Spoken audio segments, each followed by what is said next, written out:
Hello, I am Dr. Mitali Soni Loya, a psychiatrist from Bhopal. Now, as we know कि हमारी health care facilities पहले से काफ़ी ज़्यादा इम्प्रूव हो गई हैं, जिसकी वजह से हुआ ये है कि लाइफ एक्सपेक्टेंसी पहले से काफ़ी ज़्यादा हो गई है। नाउ लाइफ एक्सपेक्टेंसी जब बढ़ गई है तो जीरियाट्रिक पॉपुलेशन या ओल्ड एज पॉपुलेशन भी बढ़ गई है एंड उसके साथ उससे रिलेटेड काफ़ी सारी इलनेसेस भी बढ़ गई हैं। नाउ अगर हम ओल्ड एज की इलनेसेस की बात करें तो the one of the most common illness जो ओल्ड एज में देखी जाती है उसको डिमेंशिया कहते हैं। डिमेंशिया को लेकर काफ़ी सारे कन्फ्यूजन्स होते हैं लोगों के मन में, तो इस टॉपिक पर हम थोड़ा-सा बात करेंगे। Now dementia is basically an umbrella term. Dementia को यूजुअली भूलने की बीमारी समझा जाता है, बट बेसिकली डिमेंशिया सिर्फ भूलने की बीमारी नहीं है।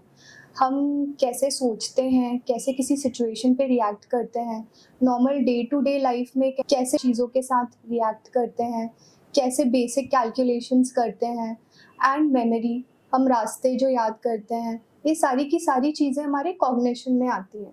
तो डिमेंशिया में ये सारी की सारी चीज़ें अफ़ेक्ट हो जाती हैं, जिसकी वजह से काफ़ी सारे सिम्पटम्स आते हैं। डिमेंशिया में इनिशियल स्टेजेस में पर्सन जो है डे टू डे की चीज़ें थोड़ी-सी स्किप करने लगता है, चीज़ें भूलने लगता है। डे टू डे के रास्ते जो यूजुअली उसको याद रहते हैं, वो याद रहना कम हो जाते हैं। कैलकुलेशंस में डिफ़िकल्टी आने लगती है, पर्सनैलिटी में काफ़ी ज़्यादा चेंजेस आ जाते हैं। डिमेंशिया की वजह से कई बारी मूड में भी काफ़ी सारे चेंजेस आते हैं। डिप्रेशन काफ़ी ज़्यादा कॉमन होता है डिमेंशिया वाले पेशेंट्स में।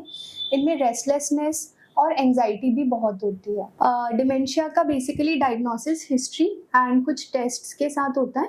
इनमें से कुछ मोटे-मोटे तौर पे मेंटल स्टेटस एग्ज़ामिनेशन वाले टेस्ट्स होते हैं, जो कि हम करते हैं एंड कुछ स्कैन्स करने होते हैं, जैसे कि MRI, CT scan and basically neurological examination भी इसमें किया जाता है। नाउ डिमेंशिया अगर हम प्रिवेंट करना चाहें तो क्या करना चाहिए?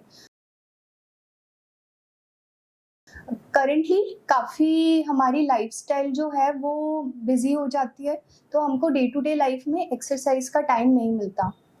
बट अगर हम बहुत रीसेंट स्टडीज़ की बात करें, तो अगर आप कोई नई चीज़ सीखते हो, तो हमारे ब्रेन में लर्निंग बेसिकली न्यूरॉन्स के कनेक्शन के फॉर्म में होती है।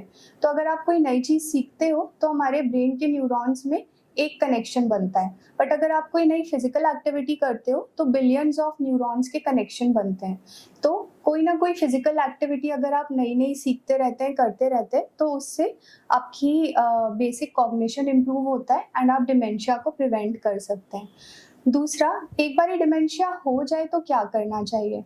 अगर किसी को डिमेंशिया हो जाए तो पहली बात तो उसका जल्द से जल्द इलाज करवाना चाहिए।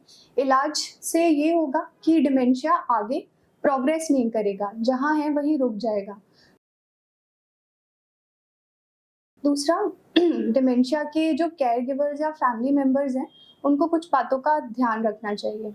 उनको डे टू डे की चीज़ों में आप जैसे बच्चे से बात करते हैं कि अभी क्या समय हो रहा है, आज कौन-सा दिन है, अभी कौन-सा त्योहार आने वाला है, ये सारी चीज़ें उनको बतानी चाहिए। डिमेंशिया में स्लीप वेक साइकिल और टाइम का थोड़ा-सा रिवर्सल हो जाता है। तो इट इज़ इम्पोर्टेंट कि उनको सुबह के टाइम में थोड़ा सनलाइट एक्सपोज़र मिले एंड रात में डिम लाइट मिले, क्योंकि इन पेशेंट्स में स्लीप साइकिल थोड़ी-सी रिवर्स हो जाती है। इसके अलावा रेगुलर कॉन्टैक्ट अपने डॉक्टर से मेंटेन करें एंड जो नॉर्मल पज़ल्स होती हैं, न्यूज़पेपर की पज़ल्स होती हैं, एक्सरसाइज़ होती है, पॉज़िटिव सोशलाइज़ेशन होता है, ये सारी चीज़ें आपको कंटिन्यू करना चाहिए।